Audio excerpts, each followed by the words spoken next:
The following content is provided under a Creative Commons license. Your support will help MIT OpenCourseware continue to offer high-quality educational resources for free. To make a donation or view additional materials from hundreds of MIT courses, visit MIT OpenCourseware at ocw.mit.edu.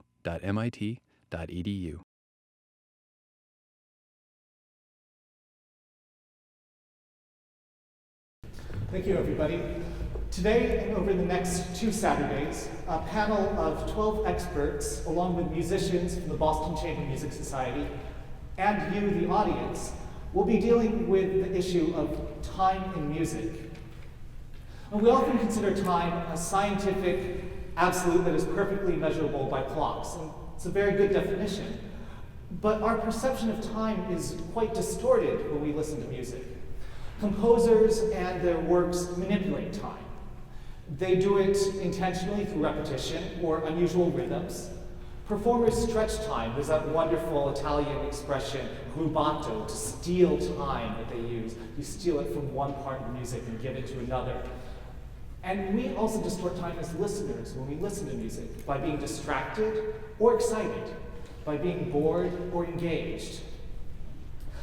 And there's little common language to talk about how time's distorted, how time's manipulated in music.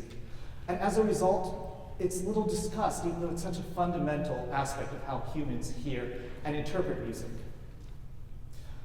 And part of the reason we haven't had a common language is because these distortions happen so differently in different genres, in different eras, that jazz musicians manipulate time differently from chamber music composers, that Indonesian gamelan has its own systems of time that are so different from those of opera. And also the problem is that we quite often have homogeneous groups of performers, or composers, or musicologists, or of neuroscientists, or artists who are all talking about time amongst themselves, and who have their own perspectives and expertise, but who don't communicate with other disciplines to bring in new analogies or point out striking differences.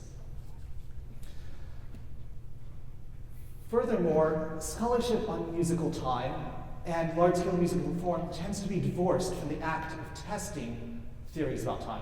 And how do you best test a theory about musical time? Do you talk about it more? Do you get out a score and look at it very intently? These are okay ways, but I don't think they're the best. I think the best is by listening to the pieces. And so in these 3 Saturdays, we're going to be doing both of these things. We're going to be talking about musical time, and then we're going to be hearing them in the concert hall. Because in magazines and newspapers, music is static. We can examine it forwards and backwards, jump around. In the concert hall, you cannot, or I hope you will not, say, no, stop. I want to hear that again from the beginning. Go back a couple of measures. And that's why the experience of music in the concert hall is so fundamentally different, and I'd say better. Today, I'm joined on the panel by 3 experts who will explain how time influences their work. Like all 3 of our panels, we have a mix of musicians and people from different fields. Let me introduce them. On the far right, we have Professor Robert Jaffe, who is Jane and Otto Morningstar Professor of Physics at MIT. He's well known both for his work on quarks, strange matter in other areas of elementary particle physics, but also for his exceptional teaching and outreach to the general public on how to understand modern physics. To his left, we have Libby Larsen, one of America's best known and most performed composers. She has written works of subtle beauty and accessibility. She has also written pieces of startling innovation and subtlety. But mostly she's known for doing both in the same piece, and very, very often. And I think you'll hear that tonight in her work, Blackbird's Red Hills, and thank you for being able to contribute today. Sara Brown is Director of Design at MIT.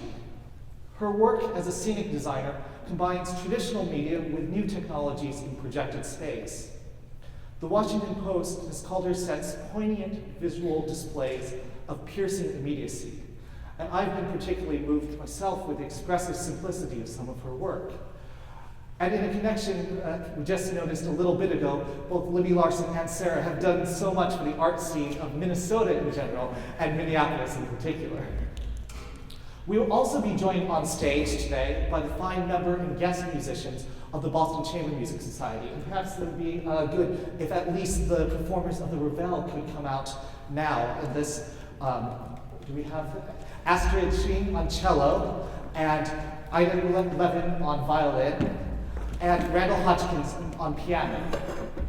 They will be joined by Frederick Smith on flute, Thomas Hill, clarinetist, and of course, violist Marcus Thompson. There are many different ways that a discussion on musical time could go, and we've decided over these three lectures these three discussions, to focus on three ways. One is time as a way of structuring music, music as architecture. The second one that we'll talk about is music and memory, how time is evoked by structures in music that bring back memories of earlier parts of a piece or of other pieces.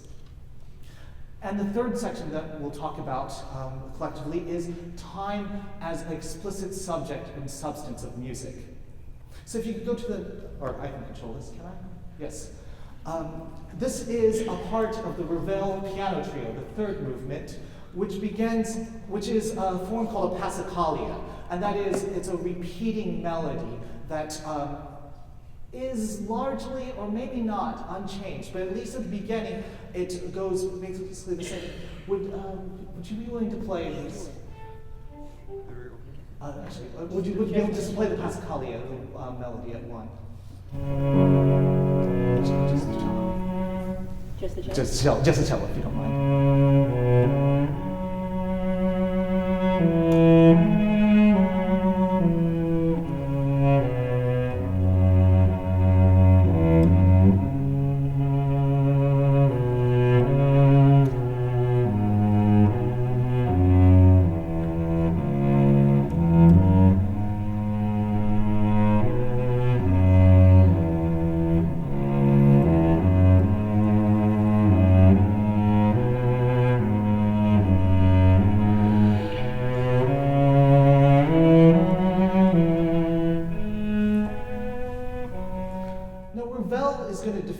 This as a unit of time, like a minute or like a second, one passacaglia in length.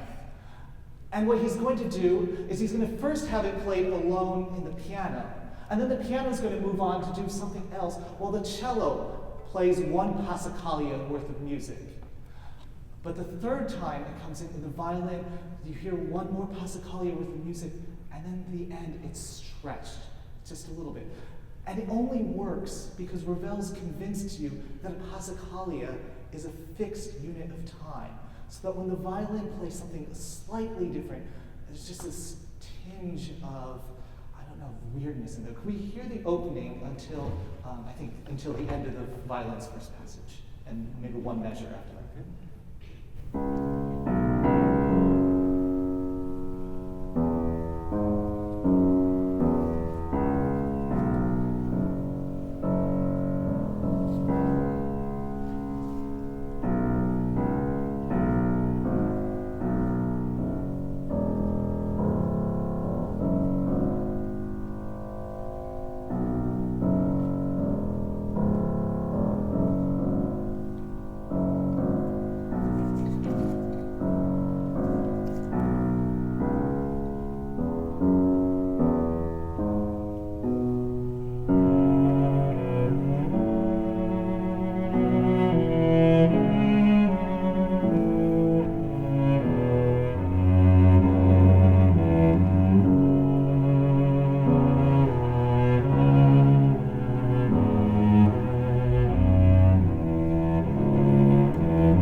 so you hear at this very end this distortion, this stretching of time that only works because musical time has already been established.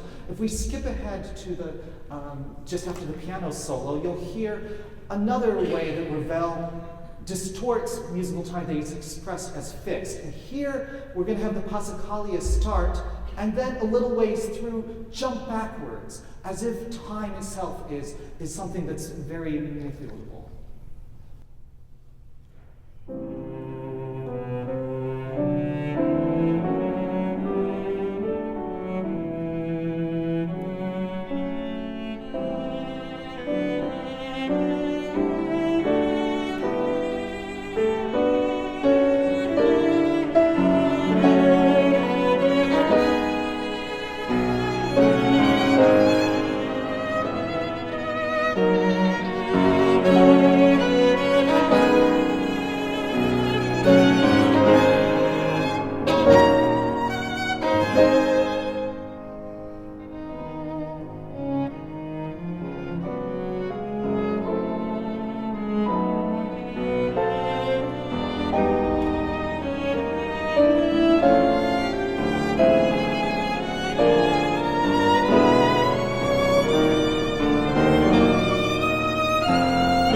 So these moments of jumping around are just one way that composers can manipulate time. Another way that the composers work with time is by making it the explicit subject of the piece. So we're going to move on to the George Crumb piece now, if you don't mind. And thank you very much. And very quickly, I want to show a little bit of the notation of 11 Echoes of Autumn. And here is a piece that definitely uses unusual notation to try to say something about how time works in a piece. And what Crumb is doing here is going to be having the clarinet play the solo here, at the same time that the flute and the piano are playing music that exists independently of what's happening in the clarinet. And there are ways of doing this without this notation, but this very separated musical space helps make the time of the various instruments quite different. So if we could hear echo number 7.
That's done right, which I'm sure it will be tonight, the alignment might not be the same.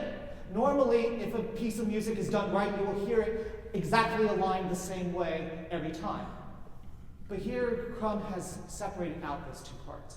We hear one more interesting moment, the last one that we'll do, I think, of time that Crumb manipulates is at the very beginning of the piece, where what he's done is he's written essentially 4 different tempos at the same time for the pianist and separated them spatially, so that the pianist is constantly having to jump his eyes over. And I think I'm right in saying that it's kind of a little bit more difficult than the standard way of writing it, but in part it really draws out these different notions of time.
One last point about something very strange in musical time.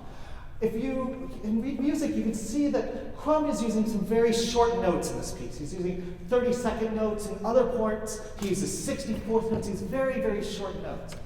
Yet the piece doesn't sound extremely fast. And why is that? It's because his tempos, his beats are very slow. Why is this strange? Well, it's actually not particularly strange because music has been slowing down for the last 800 years. And this is a really odd phenomenon. That we have these things, quarter notes, that we think of fundamental beats, but sometimes the faster note, the 8th note, becomes the fundamental beat, when we play it slowly. Sometimes the 16th note. But if you go back in time, very commonly the half note, a thing we think of as a slower note, was the most common time. If you go further back to the 1600s, the whole note. If you go further back, the double whole note, which is also called the breve, used to be the fundamental unit of time.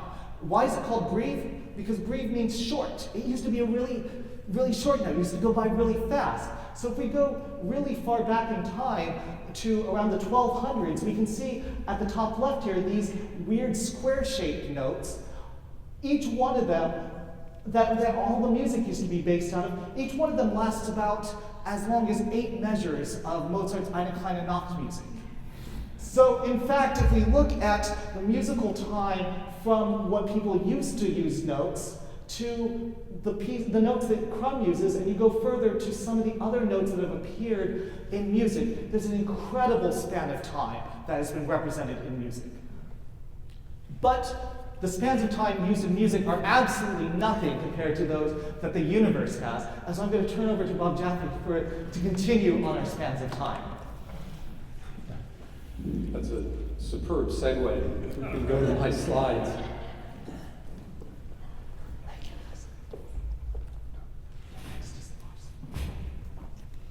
Well, I feel a little bit like the children's exercise where you show 4 pictures and ask which of the pictures doesn't belong with the others.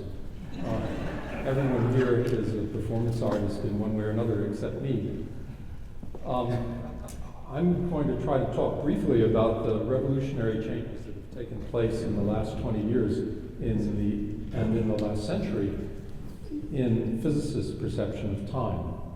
Now, I have to make a disclaimer at the beginning that laymen often think physicists have some marvelous insight into things that are very mysterious, and you'll find, I think, that this is not so true.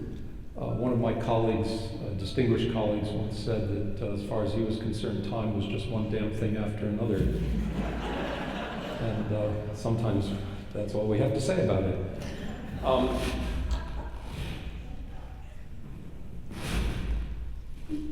The laws of physics really distinguish in the universe 2 classes of tempos. What I'll call fundamental tempos, which are the tempos of the microworld, the timescales of the microworld, and cosmological tempos, the tempos of the universe.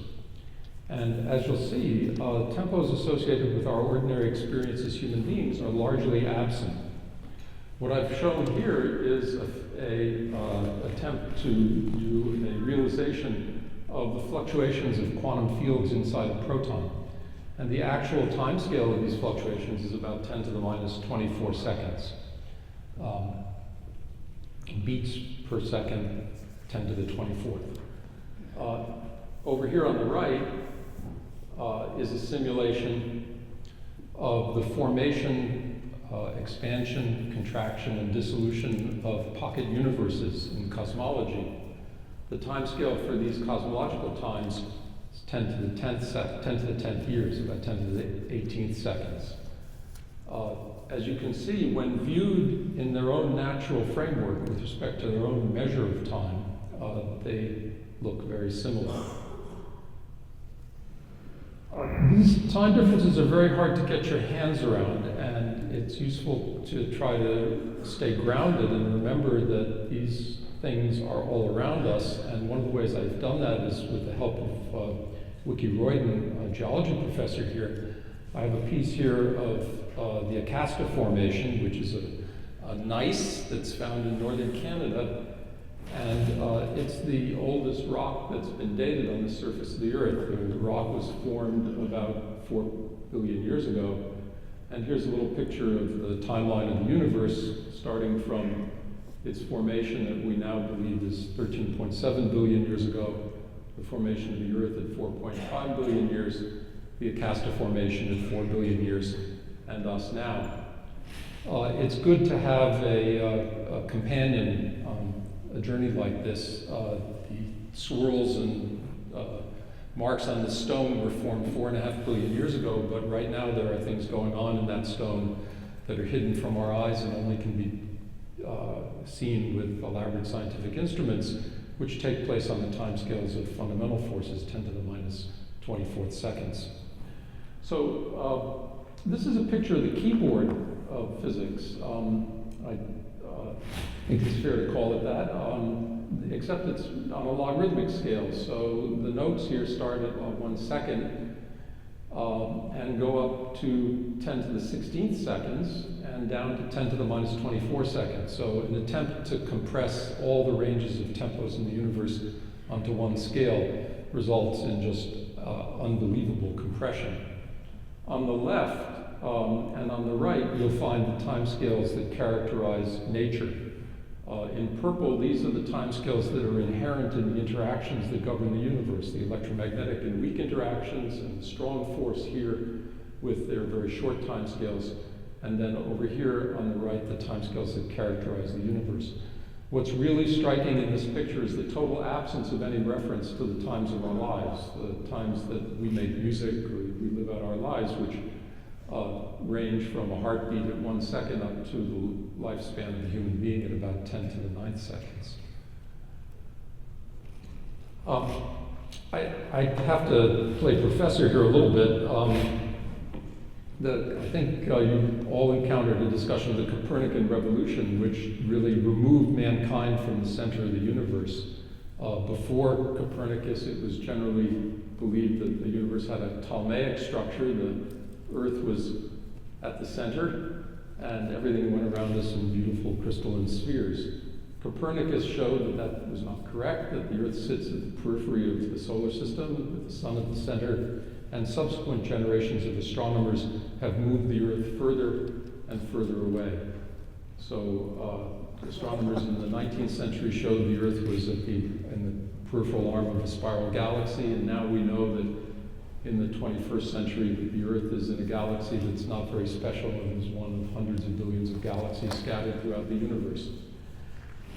The humanists sometimes despair at the impersonal work that's been done by physicists in ruining all these wonderful myths, so that the sky is no longer filled with constellations that were made of our heroes, and they couldn't decorate pictures of the universe with these wonderful scenes of human activity. But I would argue that science has actually added tremendous drama to this, and also it's good to have the right picture rather than the wrong picture.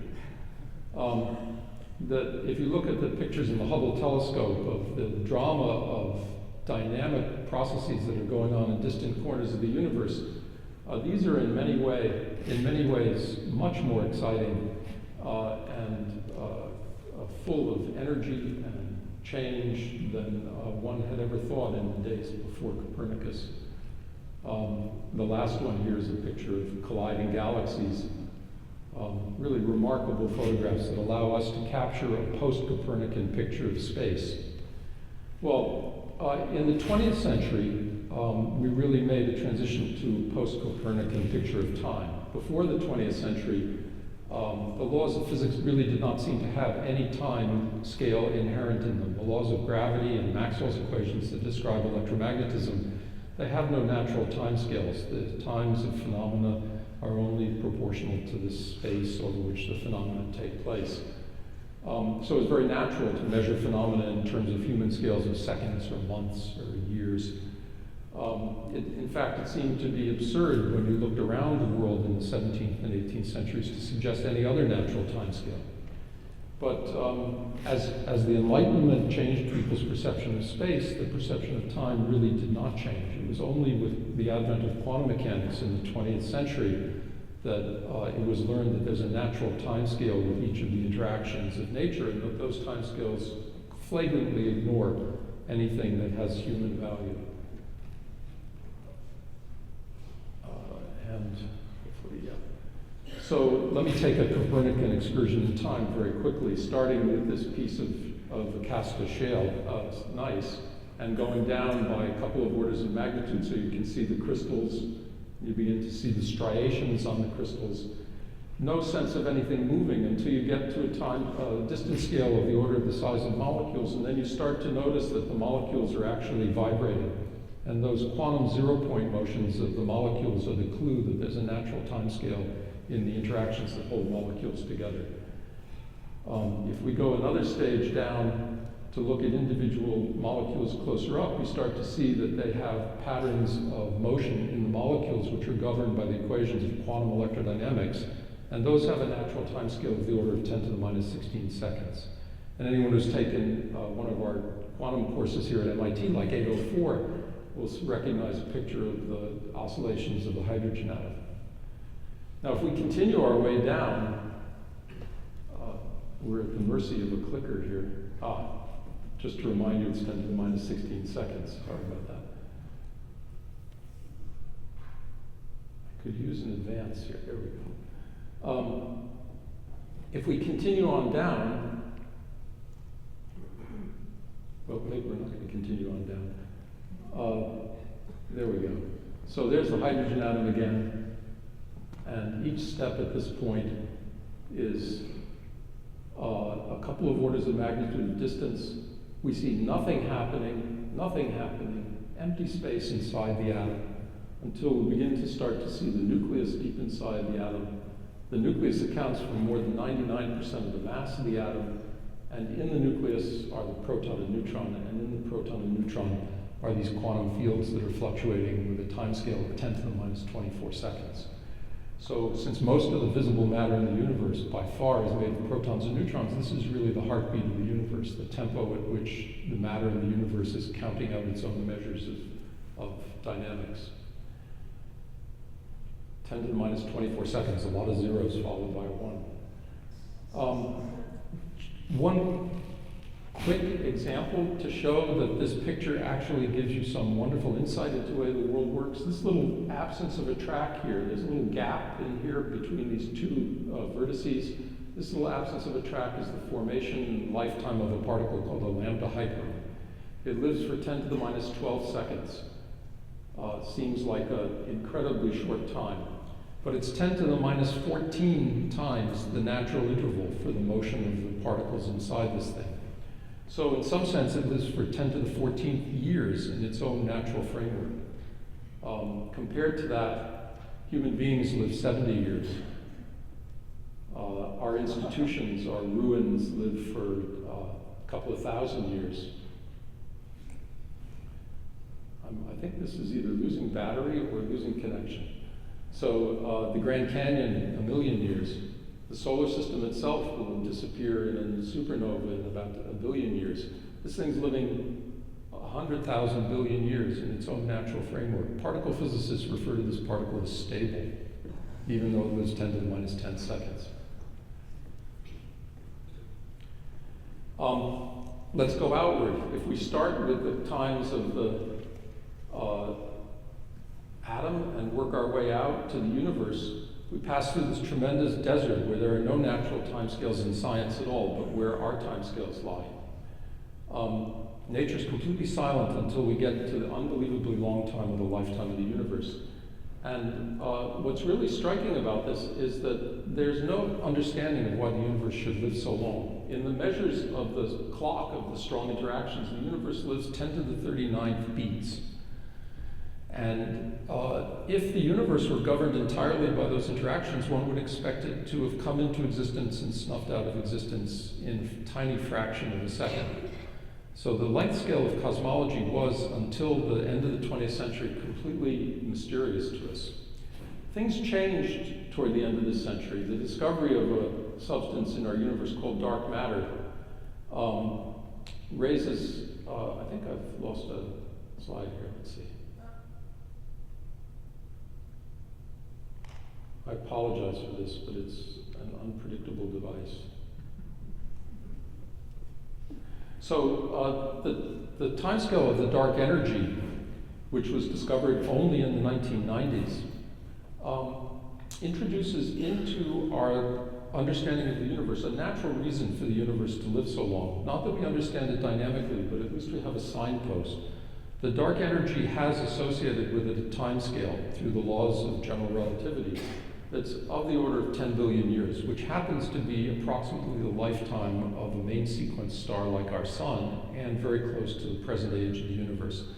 There are several mysteries here that await our understanding: why the timescale of the dark matter is close to the lifetime of the universe, and why the lifetime of main sequence stars is close to the age of the universe as well. In thinking about where these timescales could have come from, modern cosmologists have come up with a picture of our universe not as an individual entity, but instead as an event in a larger manifold, which is called a multiverse, for lack of a better name. And that in this multiverse, universes are coming into and winking out of existence all the time. And most of them never evolve observers. Most of them are uncongenial because their laws of physics don't work very well. And we happen to have the laws of physics that we see in our universe because they're congenial for the evolution of an observer. In order to think about this, this is very much at the edge of speculation, but in order to think about this, one has to remove oneself from the human prejudice that the lifetime of the universe is a long time. One has to be able to think of the manifold of universes as something in which events take place with the same kind of cadence that events take place in our ordinary experience. So this picture, which is a picture of universes winking in and out of existence, may, in the proper dynamical framework, be the right picture to think about cosmology. So finally, I'll just put these two next to each other and quote Emily Dickinson and leave you with pictures of physics at two different timescales, both of which can be appreciated, but only if you're willing to change the cinematographic frame speed of your mind to match the natural tempo of the physical world.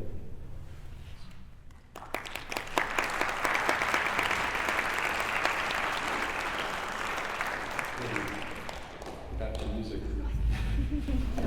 Should we get the musicians up here? Yes, please. Musicians with While our musicians are coming forward, I'll try to make a segue in that since I was conscious, my chief interest in number has been in the number 0, which is not a number, but a portal. I also was extraordinarily fortunate in learning how to notate music, beginning with mensural notation. And so the Ravel actually was the first cipher I had for the containment of the essentials of music. I think I've made a segue. Now I can talk to you about that. I am here as a composer, one who works with the essential elements of music to make an order of sound in time and space. What I'm hoping to do is to engage the listener or the perceiver in an activity of musical perception, which involves recognition and connection and deep memory. Music, of course, when it is heard live, cannot be perceived in any way except in memory. You never hear music in the present. You only hear tiny increments of time and air which hold bits of pitch, perception of movement, and it's the composer's job. In fact, it's my life's passion to try to create some musical expectation and then deal with it. With the idea that somehow you, as the perceiver, contain the entire interaction of what I have done with pitch, rhythm, and architecture. Somewhere deep inside of you, even though you cannot hum the melody, or tap the beat, that somehow you are left with a deep knowledge of the piece of music that you have heard. Does that make sense to you? It's a strange art form, the kind of art form that I practice, because I cannot tell you what is in my mind. And in fact, there are no instruments available that can translate the music that is in my mind into a form that you, the listener, can perceive. And so, so with that in mind, I thought I'd talk a little bit about the essential elements that I deal with as a composer, and then more specifically about how I deal with these elements in the piece that we will hear this evening, which is a piece entitled Blackbirds, Red Hills, a piece that I wrote as a response to Georgia O'Keeffe's ideas about time, infinity, and cycle. We as composers are often faced with the idea that there are certain pitches that we may or may not be able to use in certain ways, and that these pitches are correct or incorrect, when in fact that is merely cultural perception. What pitch is direct frequency. It's the only thing about music that is actually, naturally, physically true. How frequency meets the brain. That's the only thing that's true. Everything else about music is perception. Everything else.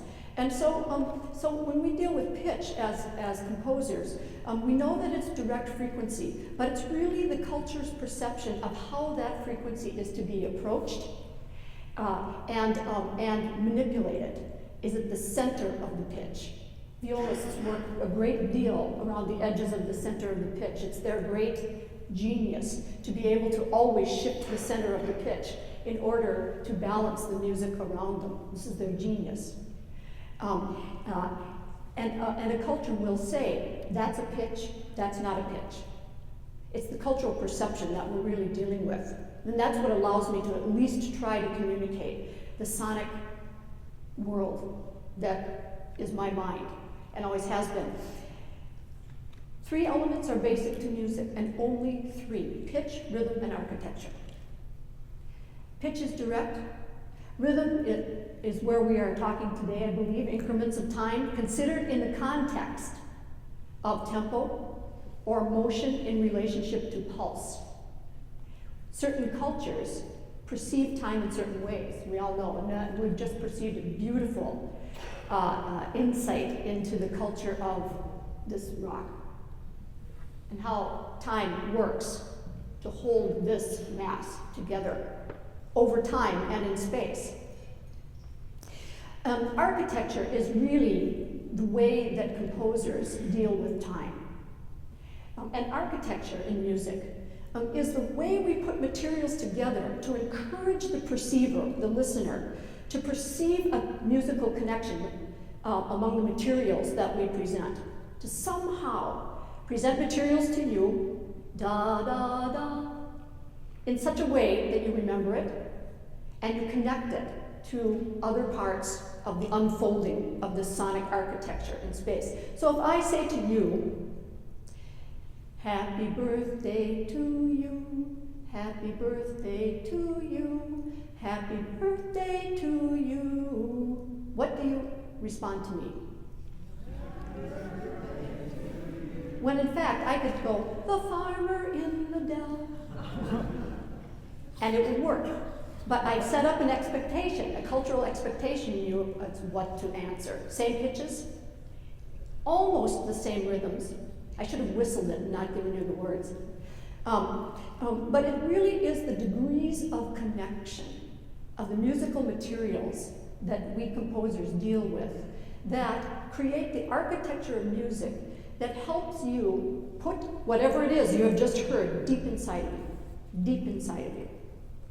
It doesn't matter the pitch connection, and our culture is particularly pitch-centric when it comes to composition, insisting that the arrangement of pitch is the most important thing in composition. And I would posit no, it is actually how the composer deals with time. That is the most important thing in composition, and it is changing radically in my lifetime. I was born in 1950, and now, although these many years later, I can say that you're saying that time is slowing down. has been slowing down, and I'm saying it's speeding up. We are actually able to feel, I would say maybe the 128th note now, as part of our culture, as part of our basic pulse. So enough about that. That's just some food for thought. The piece that I hope to demonstrate some of these ideas is the piece we'll hear this evening. It is a piece that's based on inspired by Georgia O'Keeffe's paintings. Her consideration of making paintings as a way to understand time, infinity, cycles, and time. I have a quote from Georgia O'Keeffe. I have several here, but this one in particular is useful to us. When Georgia O'Keeffe has been questioned about time and painting and nature, she says this. She says, "The unexplainable thing in nature that makes me feel the world is big, far beyond my understanding. To understand may be by trying to put it into form, trying to paint, to find the feeling of infinity on the horizon line or just over the next hill. To find the feeling of infinity by painting it is an extraordinary idea, and I imagine you'll have some things to say about how to find infinity in set design. I decided to make a musical composition inspired by her work in this area. And so I chose several paintings, 6 paintings. We're not going to show you the paintings because we'd like you to come to the concert where you will see the paintings to contemplate as objects. I chose her paintings which deal with the red hills of New Mexico. Also her paintings that deal with the black birds that she observed flying among the hills in New Mexico. Also her paintings that deal with the black rock, an object that particularly won her attention. We'll give you some examples here. The infinity of the horizon line. We're going to play the first 11 measures from Song 1, and I'll tell you when. I wanted to try to understand how to create the memory of the infinity of the horizon line. Now, not paint it. This is not Baroque or Renaissance painting. This is trying to make you feel the infinity of the horizon line. And so I ask you this question. When does sound begin to be perceived as music? How soft can a sound be before you begin to feel it as infinity? And how many pitches do you need in order to feel the infinity of the horizon? How many? And so those are the questions I'd like you to consider as we play the first 11 bars of the first movement. First movement, yes, please.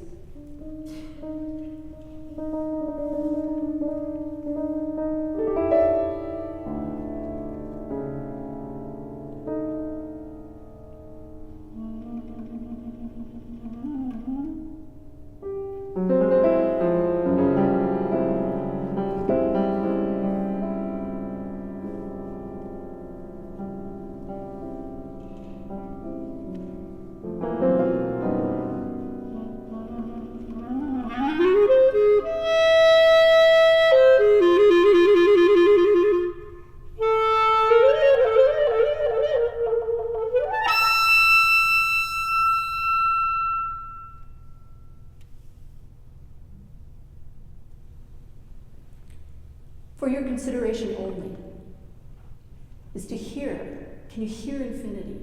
Does it even get you close to the notion that somewhere deep inside is the infinite sound? This could be considered one measure in my mind. And yet, in order for these wonderful performers to feel the togetherness, I have to bring it into human perception and give it an increment of time that operates at the human level. When I hear the George Crumb piece, I hear pulse, but it's at 20. It's not at 60, it's at 20.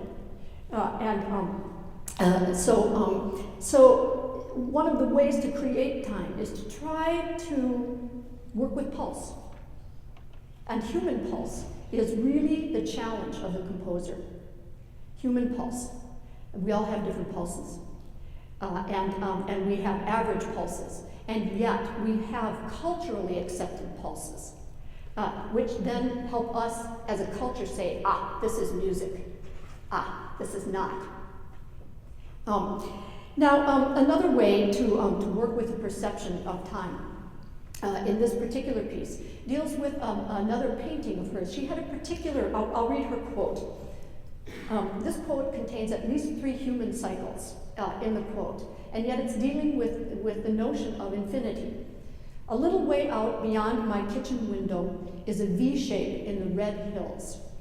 I walked by this V many times, sometimes stopping to look as it spoke to me quietly.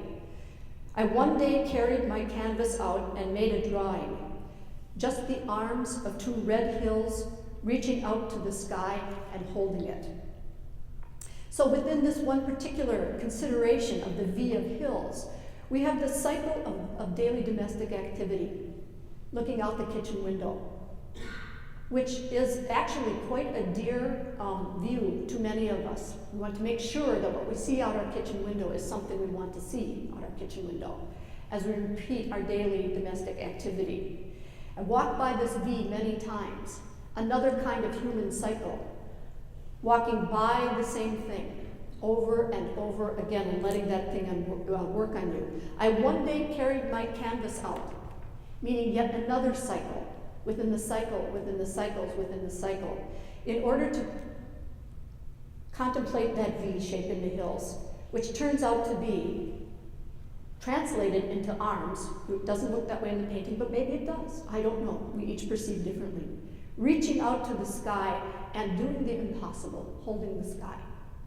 A human perception that somehow we as humans can hold the sky. To create the idea of this musically, we'll move to the third song, and we'll play the first 5 measures, just to give you an idea of how we might work with this idea. But we can use tessitura in music, meaning the range, and place tessitura in tempo, so that you feel vastness somehow. And so I tried to create a V-shaped tessitura, if I could, by using the range of the piano, and by using a very slow tempo, not a fast tempo, so that you feel the perspective of vastness. I think what we'll do is, if I have time, we'll play the first 5 measures at tempo, and then I'm going to ask you to play them at another tempo. Okay.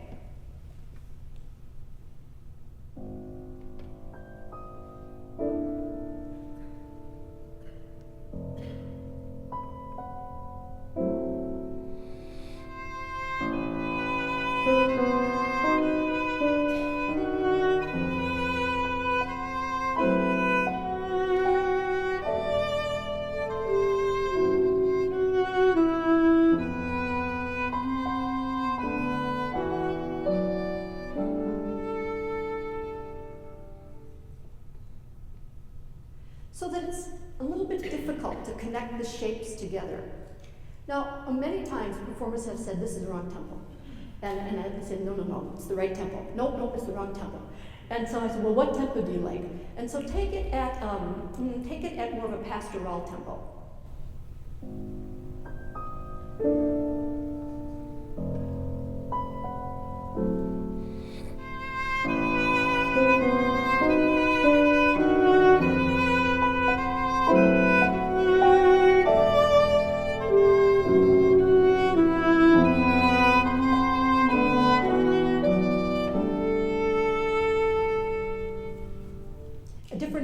Entirely.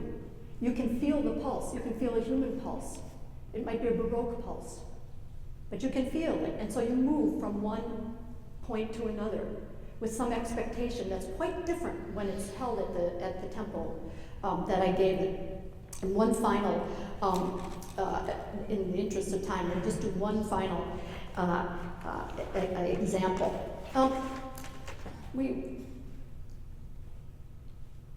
O'Keeffe loved to observe birds in relationship to the perspective of the mountains and the sky. I do too. But she painted the blackbird always within the same V of the arm. Imagine she observed them when she was washing dishes, doing her kitchen work, what have you. But she describes the blackbird as always there and always going away. So it's much more, it's a small object of infinity. Here you have a finite object. It has a lifespan that's imaginable by the human being, whereas the hills, the lifespan of the mountains are not imaginable by us. And you have the sky, which we have been trying to understand for a long time.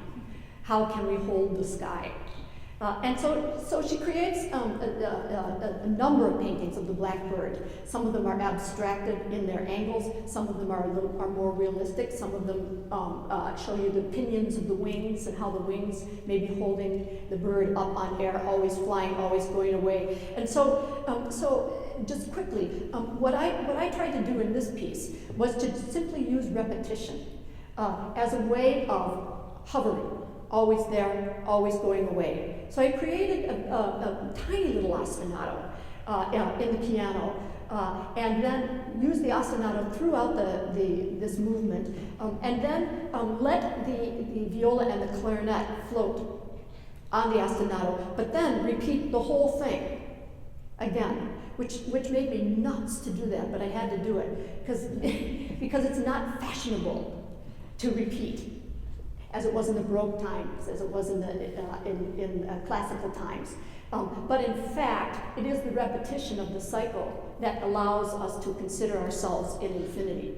And so I thought we could just do the first 5 measures. Measure 5 through measure 11. Thank you very much, gentlemen. Aren't they wonderful? Six? Okay.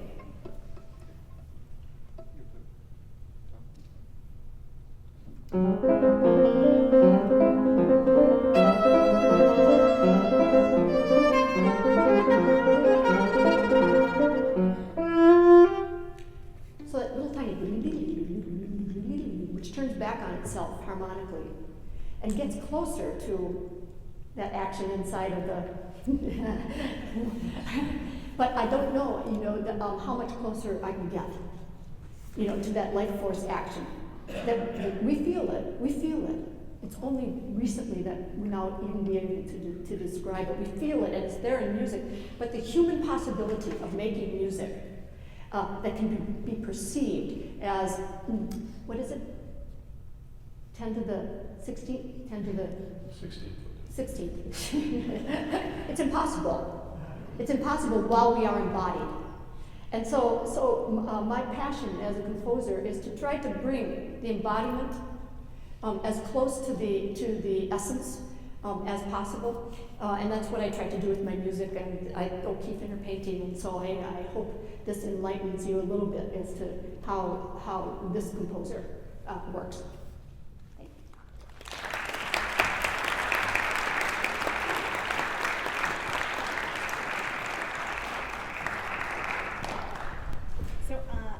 Talking about a different kind of architecture as a scenic designer dealing with the physical architecture of a stage design. And a stage design can ground a performance in a specific moment in history or unmoor an audience from linear time. And in the case of my work as the resident scenic designer for the Dana Taysum Burgess Company, it does both. Choreographer and artistic director Dana Taysum Burgess often works from a clear narrative, usually based in a historical context, but the time of this narrative is rarely linear. The initial stage picture for Images from the Embers, a piece that we did a few years ago, begins to establish the performance's relationship with time. As the curtain rises, one couple enters using a starkly lit path, while one woman paces the perimeter of a small, isolated platform. And you can see that on the your right of the screen. A dark figure stands just outside of her light, barely visible, and a projected image shows a snapshot of a couple. He in a World War II uniform, and she stands smiling beside him. In the image we see here, he has faded out of the photo. Soon this image completely fades to show a Japanese soldier dead on the battlefield, while the dark figure takes his place on a second isolated platform. This series of projection, and the projection designer for this piece was Laura McDonald, placed this piece in and around World War II. As black and white photographs, they stand as a record of a past, though a record that is incomplete, since it is seen through a very specific lens. The dancers embody a living record of the very same past within this historical context that we've established through the images that we see on the screen. Back to the original image, all three women that we see on stage, the two dancers, the two female dancers, and the one in the photo are the same person. We see her in the photograph, a snapshot of one moment in her life, and the isolated woman on the platform is her in the moment right after that photograph, in the time very, very soon after that photograph was taken. And then the woman entering the space, and I will refer to the woman on the platform as the younger woman, and the woman entering the space represents the same woman in the years after World War II, so after the war has ended. And I will refer to her as the older woman. Similarly, the two men we see embody different moments in time, but they are also different individuals. The man who has entered with the older woman is her lover in her present life, and the dark figure who stands in isolation is the same soldier that we saw fade from the photo. He is the woman's lover during the war and who was lost in battle. Like a cubist painting showing many different views of space at once, Images from the Embers shows us several moments in time simultaneously. But these timelines do not run just parallel, they can cross and mingle. The older woman can share a duet with a dead soldier and even her former self. But the man who is her present lover never acknowledges or interacts with anyone but the older woman. The relationship of the dancers to the space reflect their relationship with time. And this is where my role as a scenic designer coming in to create a space to hold this really came into play. As she enters the space, she crosses through the void, away from her present, away from her current lover, and towards her past. She watches the confined woman, herself in the past, pace her cell. The image of the dead soldier appears on the screen and she is transfixed until it fades and her gaze shifts to the living embodiment of this same soldier, the man standing in isolation in front of her. And even though he is long dead and in the past, he gazes back. When the older woman replaces the soldier in the second isolated area, it is clear that they really are the same person. The older woman wears the same dress as her counterpart, though hers has dulled with time. They perform the same movements in sync.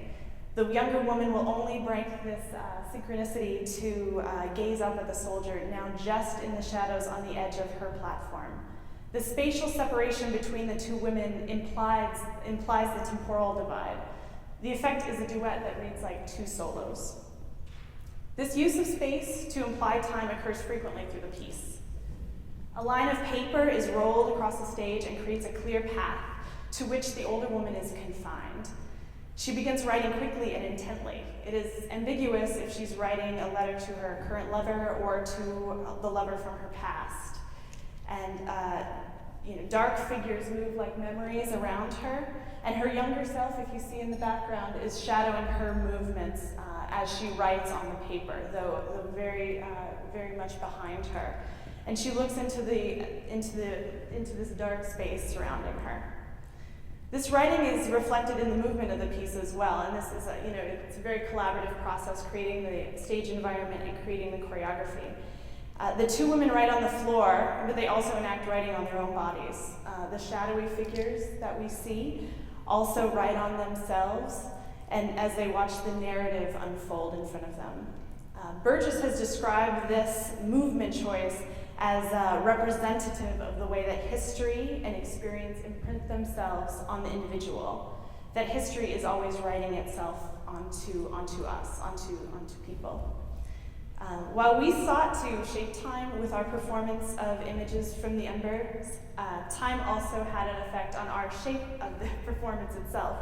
And this was a piece that we developed over the course of a full year, and then had continual iterations down the road. So it became part of their repertoire that we performed in other places at other times. After our very first performance of images from the Embers, Dana Burgess, the choreographer, who's also a character in the piece, he plays the woman's present lover, retired from dancing, but he did not replace himself in the piece. And so the older woman is left to sort through the past on her own. So she no longer has a partner to dance with, and she is left, completely taken up with her past. Like Images, our newest piece, our newest collaboration that we just premiered this October, Island takes place during a specific historical period.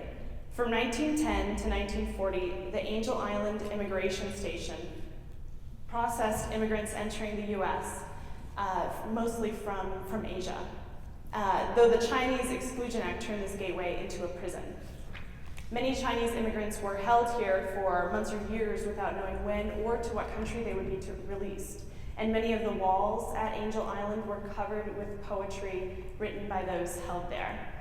Island follows a group of immigrants as they travel from China to the United States through Angel Island. Unlike Images from the Embers, there is no physical scenery to ground our performance of Island. The visual landscape is made up entirely by light, and this is something that Michael referred to earlier, of using projection media to form a space. A rectangular projection on the floor combines the 4 dancers playing immigrants and is surrounded by 4 dancers portraying guards. The image in the rectangle shifts to reflect time and location. These projections are made up of a series of historical images from Angel Island. As the projection designer, I gathered this material primarily from the State Park Library in Sacramento, California, since Angel Island is now a state park. These photos give us a small glimpse into the world at the immigration station, though as I mentioned, they are incomplete. We cannot see beyond the frame the photographer has chosen for us, nor can we see the moments that preceded or followed the captured image. Since the image is always changing throughout Island, the characters seem to float helplessly in their environment. They have no control over what might happen to them or where they may find themselves. The effect is so strong, in fact, that the dancers found the shifting of the image underneath their feet very disorienting, as the floor seemed like it was always falling out from underneath them. In Island, time seems to move at an ever-changing pace. Here the images do not seem like a memory, but rather as a passing of days. At times, the movement and imagery reflect waiting. And this image is taken from a dress rehearsal, so you can clearly see the image behind the dancers. The dancers move slowly and in sync while in this murky and slowly rippling concrete that surrounds them, forming their cell. And this eventually just falls away and will give way to a very quickly moving image and a violent interaction between a guard and a prisoner. These days are interrupted and punctuated by a series of 5 choreographed falls. One dancer repeatedly crumples to the floor while the rest of the dancers slow down and focus on her. These are moments set aside as if the days, stand still and we just watch, and also it gives us a clue into her future fate as we see her fall to the floor 5 times over and over. As in Images from the Embers, the audience sees both a fixed record of the past in the form of historic photographs while also witnessing alive performances of that moment. Images float to the surface. Oh, there we go. Images will float to the surface of the projection and either reflect or stand in contrast to the choreography. The photos and the live performance merge together finally at the end of the piece, when the dancer that we have seen fall to the floor many times before finally dies. As she lies on the stage floor,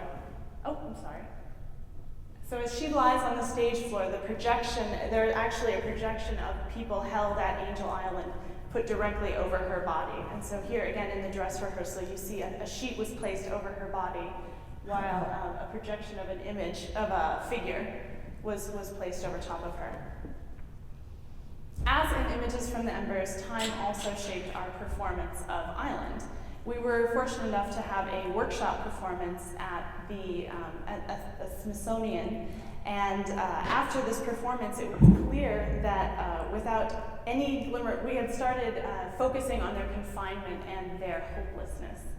And that's where we started, and that's where we ended, confined and hopeless. And after our first performance, it was clear that it was not enough to capture the attention of an audience for 30 minutes. We just stayed in one place for the whole time. And so the piece was entirely reinvented with a much clearer narrative, and that started with the group in China. So here's their journey into confinement, and shows their entire journey from China into the United States through Angel Island, and gave a sense of their hope for a new land. So by its very nature, theater and dance, like music, are temporal art forms. As a stage designer, what I create can be viewed as more concrete. In the cases I've shared with you today, a series of platforms and drops that actually exist in the world, have a physical, presence. Or as a computer file that can be played on any computer at any time. But these artifacts only have meaning when combined with the actual performance event. And in this way, even the most fixed and architectural stage is a temporary object. Whether it is a fixed image or one that shifts and changes, the visual and structural landscape is always shifting the time of the performance.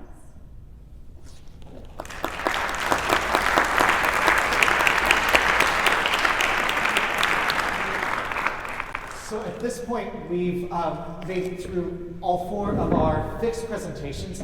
I think we have questions for each other, but I think you may have questions also in the audience. So it's very hard to see any hands from there, so please, if you have any, please raise them very high. But I want to take the prerogative of starting with a question or two on my own. And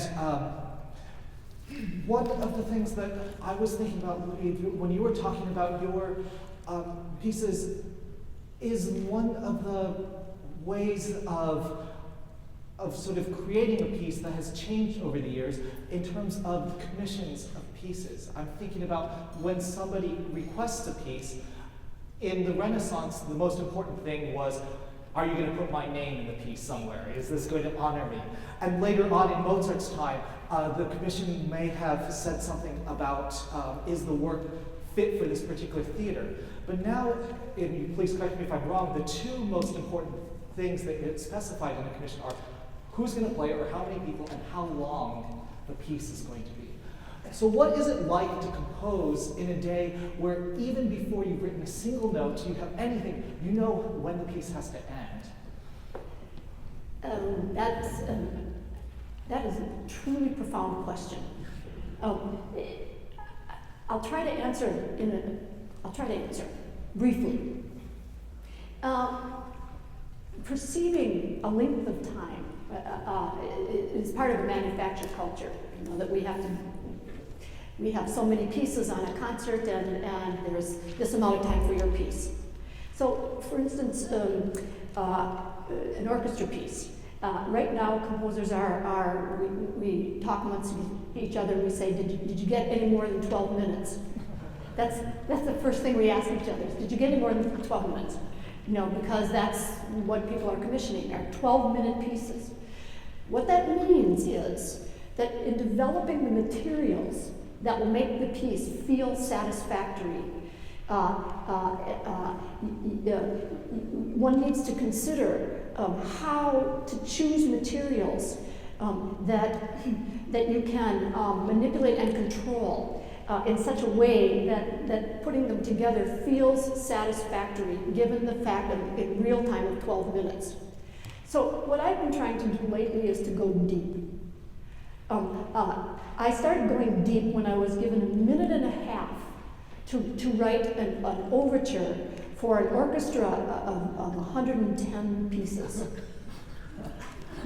They wanted a minute and a half.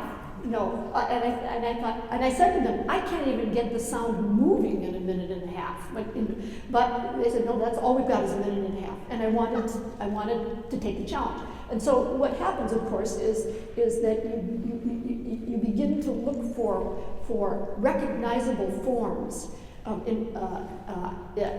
forms that are recognizable in the culture at large, for contemplating a large amount of material. And in that case, we have invented the collage, which allows us a lot of different material to work on. And so sometimes, almost always, the commissioned time, the length of the piece, is a wish, and a goal, and so the hard work.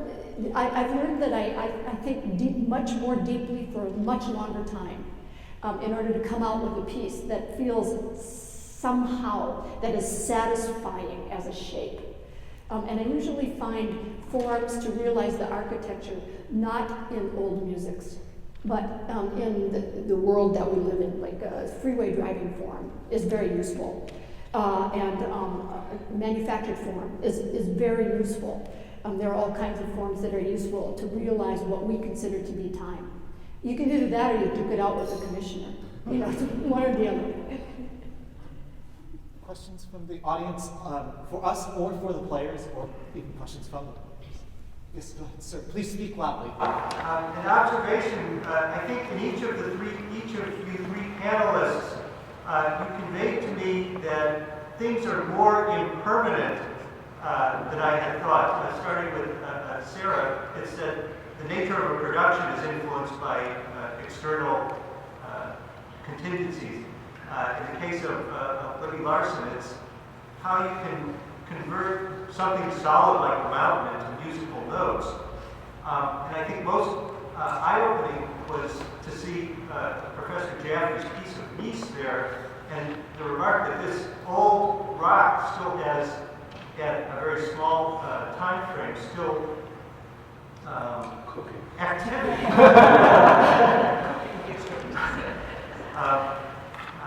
And that's something I learned. So, I have a question for Ms. Larsen. I'm very interested in how music makes its way to the audience. In particular, things about what makes a piece popular, how you get audience to music. You said two things that perked my interest. One, you said when you're writing, it's not fashionable to repeat. And the second thing that you said was, in some way you're trying to leave the audience with a deep impression of the piece. And I was wondering if you could elaborate on sort of the tension there. You don't want to be fashionable, but you want to reach people. Can you say something about, when you write for our time, we kind of, what do you have any audience expectations? Do you imagine an audience doing something? could everyone hear the question about this dichotomy between accessibility and reaching and sort of? Yes, I think you're asking me to talk about walking the tightrope between the music that's in my head and my deep desire to communicate it. I think that's what you're asking me about.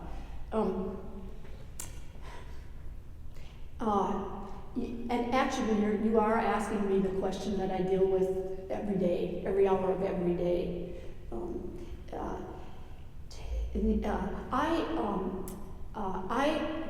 I study in depth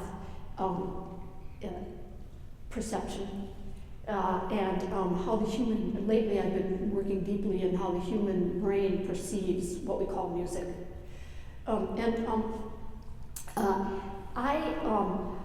I try to stay curious, deeply curious, about how groups of human beings move together in time, keep time together, which seems to be a universal across millennia, that human beings keep time together.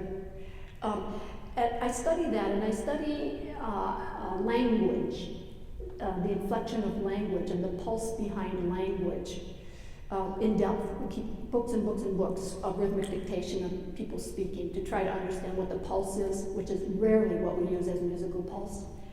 And so I believe that cultures evolve the music they need in order to study themselves through the language of music, whatever that is. And what I deal with, this is the comment about how it's not fashionable to repeat. It is really among composers of abstract music, it is really not fashionable to repeat unless it's in the minimalist way. You know, and I thought the Western interpretation of minimalism has to be through the lens of manufacturing, not hand human. You know, to manufacture. But the repetition of large chunks, is not fashionable in our culture. It may not be necessary in our culture when we're considering the objects of the daily life. But I found that it's essential when we're considering larger questions. Larger questions. And so I deal every day with how far can I take it. And if it begins to feel, if the repetition begins to feel, I don't know how to put this, begins to feel on the surface, then I run away. Does that make sense to you? Repetition in our culture, I believe, is a deep philosophical issue that we're not dealing with as a culture. Is why do we repeat? No. Okay. At the very beginning of your presentation, you sort of referred to this. A piece of music has a beginning point and an end point. Any point along that trajectory, though, you have all the information that you've got from what's just been played and what you expect in the future. And it seems to me that what's informing where you are at that point has to do with our sense of grammar and pattern. And I'm curious how that works when you are sort of pushing the envelope. So neither what you've heard is entirely familiar to you, and what comes next is going to be a surprise. Yes. So the question is, what happens at the envelope, at the border between musical elements that are neither very predictable, nor are they completely without expectation of what's going to happen next. Is that correct? Yeah, I mean, there's cultural, we think in grammar, in a sense, patterns and pattern completion. And when you're sort of breaking that apart, how do you maintain a balance? Well, I'd like to hand this back, but I noticed in the Ravel right away, first of all, looking at the score, I thought, because he had one rhythmic gesture in one measure, and then another in another, and then a pattern of every other measure. And yet, what was making it feel elongated to me was not time. It was the variation of the pitch. Interesting. Yeah. That was making it feel longer, just the placement of certain pitches. But I'd like to hand it back to you to talk about. Actually, one of the things that I think has been very interesting as a phenomenon in other forms of contemporary, of recent music, is this idea that you have in a certain musical style, in serialism, where everything is predetermined. And if you had the ear to hear everything in the piece, you would know exactly what's going to happen next. So you have a piece of music with all the information, all the grammar of the music is right there, and you know what the next note is, in theory. And then you have a music of pure chance, of John Cage aleatoire composition, where all of the elements are completely random. They're completely non-determined. You don't know what's going to happen next. And yet, perceptually, many people find these two phenomena at the either extreme of the grammar, of the information, to be very perceptually similar. So I think that there might be something to get out of this, that there's, just like the way the events of our life takes place in a very small amount of time on this giant scale, the parts of music that we form some sort of expectation about what's going to happen next, but it's not obvious, is also a very small amount of the possibilities in music. Well, yes, because it's infinite. The possibility is infinite. The same thing in theater, I would imagine. Yes, absolutely, absolutely. Well, and I was thinking too, you know, I'm thinking deeply about your presentation. And I was thinking, here's an idea about what you're talking about. That as a culture, we have this whole universe of sound, you know, that is real to us. It's working on our bodies and our nervous systems and our emotional systems all the time. You know, and over an amount of time, maybe 300 years, 400 years. And yet, if you go take a perspective and step way away from the sonic world in which we live, it's a very small interaction. Does that make sense to you? Yeah. So there actually is nothing new we can do sonically. I think there's nothing we can do sonically. I think there's infinite possibilities musically. If that makes sense, and I think it relates to what you're talking about. Am I even close? Am I skirting around the edges? I think so. I could just offer one comment to your question about anticipating the future based on the past and music, and that is that from the perspective of time and physics, that in the Enlightenment, the attitude toward frequency in physics was extremely regular, and everything was imagined to be clockwork and predictable. And then when quantum mechanics became the vogue, people, I think, took this idea that everything was undetermined, and maybe John Cage is the quantum mechanics of modern music. But I think that misses the subtle point, which is that those fluctuations, although there's a random component to them, they're highly ordered in time, that there's an impressive frequency structure on the randomness. So it's a very delicate. Quantum mechanics is not random. It has very definite frequencies and repetitions associated with it. So that it's somewhere between those two extremes of unpredictable and clockwork. Thank you. There is also at work the idea that music must be heard. You know, it's a very narrow definition of music, that music to be music must be heard. And so it's possible that as you are listening to music in this room, that you're also listening to an infinite number of musics that have embedded themselves in you. And I'm only saying that because I realize I work with that idea all the time. I know that you know da da da, you know, in an infinite number of embedded pieces in your mind. And so this notion that music must be heard to be music is really fascinating to me, since you don't need to hear it for it to be music. So Bob, I was trying to put your notion of certain things happening at the scale of 10 to the 39 beats in my head. And I was trying to manipulate this into something that I could grasp. And the only thing I could come up with was that's about the number of beats in 10 to the 33rd ring cycles. And that still didn't help me very much, but it did get me thinking about when you're talking about, you've given a scale of time that's much bigger than the scale of time that I gave with my music, which is already much bigger than the scales of times that we hear in most musical pieces. What do you think, though? Are there scales of time even beyond what you have been talking about that are much, much smaller even than 10 to the negative 40 times, or much bigger than 10 to the 20th billion years that we just have no way of knowing about? Well, first of all, I think we're poor creatures that tap in the dark. I mean, we live in a very narrow world with respect to the things we've been able to probe with really incredibly sophisticated instruments in science. So these things are out at the edges of our perception, and we don't perceive them directly. We perceive them only very indirectly, like the Hubble telescope enables us to perceive some very distant galaxy.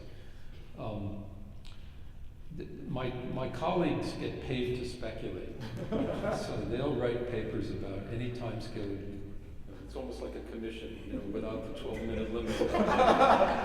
You can find a paper in theoretical physics that will speculate about timescales that are, string theory is the catchword for this, that Planck time is 10 to the minus 41 seconds. And that's the minimum time scale that we know how to define in the structure of modern theoretical physics. And it's not a time scale that people make up out of nothing. It's a time that if you combine the constants that define quantum mechanics, relativity, and gravity, and just do high school algebra, out pops this time. So that's the time scale where gravity has relativistic quantum effects. So yes, they're very long. Last question, what would you do? Professor Jaffe, if everyone took a piece of the oldest rock in the world, would there be any rock left? How did you get there? Professor Lindgren, first of all, I could have been faking, right? This could be, I could have picked this up off of, it's a very ordinary rock. And no rocks were destroyed in the making of this film. This was brought back from an expedition up there by an MIT geology group, and they were kind enough to give me a chunk of it.